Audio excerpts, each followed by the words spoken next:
أنا لميس مجدي، بصور أفراح بقالي 10 سنين. هشارككم النهاردة تجربتي مع البرينتينج وأقول لكم فكرتي جت إزاي.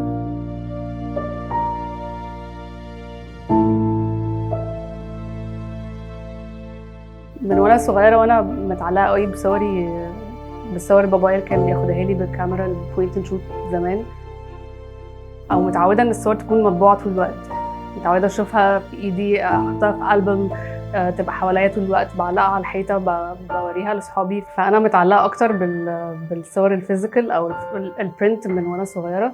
ففضل الموضوع في دماغي ومش عارفة ليه في وقت ده اختفى كومبليتلي. أنا عارفة مع الوقت طبعا كل حاجة بقت ديجيتالايزد، بس حبيت أرجع شوية للروتس بتاعة الفوتوغرافي أو الأصل بتاع التصوير والطباعة.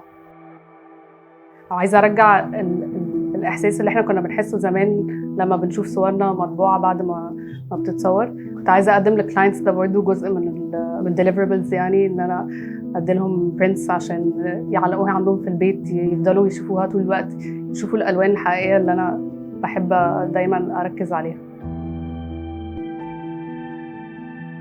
فاشتريت البرينتر وعملت الهاب ده أو المكان ده، سميته anything paper.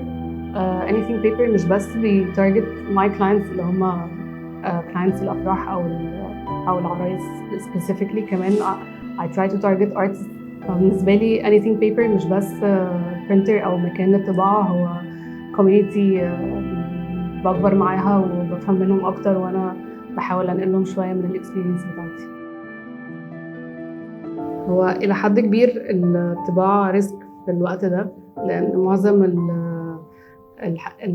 أو من أكتر الحاجات الناس بتبقى attracted ليها الديجيتال وورلد عامة، فعايزين يشوفوا حاجة على التليفون، عايزين يشوفوها بسرعة. فده بيبقى شوية عكس الحاجات الدارجة دلوقتي. بس أنا بشوف الطباعة حاجة مش هتموت، أو هي لو كانت وقفت لسبب أو لفترة، أنا من الناس اللي بحاول أرجعها إلى حد كبير. ببقى عايزة الناس يوصل لها نفس الإحساس بتاعي لما أنا بشوف صورة برينتد أو عاملة برينتس حواليا في كل حتة في المكتب، عشان لما بشوفها بيديني إحساس حلو.